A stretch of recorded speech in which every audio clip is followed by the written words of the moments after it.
Hi guys, good morning. At yun, isang araw na naman na bawal tayong tamarin, kaya naman tayo ay pumasok. Ngayon, kanina pumasok tayo.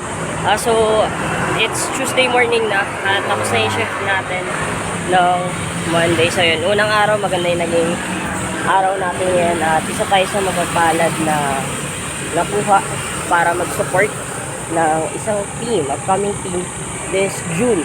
So yun, hindi ko pa, wala pa akong idea kung sino yung mga tuturuan namin, pero yun, masaya ako na nakuha na naman ako bilang isa sa mga support para magturo ulit. Well, na-enjoy ko kasi, na-enjoy ko rin yung pagtuturo at syempre, kasama ko rin yung aking mga batchmate. Dalawa sa batchmate ko yung kasama ko na magtuturo sa upcoming team this June. So, ngayon we're under training din.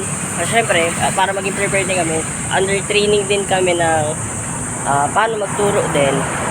So, kahit na naka-attend na tayo last year sa ganun, pero kailangan pa rin para ma-refresh yung ating knowledge sa pagtuturo at saka sa paghahad. So, yun. Kaya masaya, it's a pleasure na talaga makatanggap ng biyaya, mga ganitong klaseng biyaya. So, yun.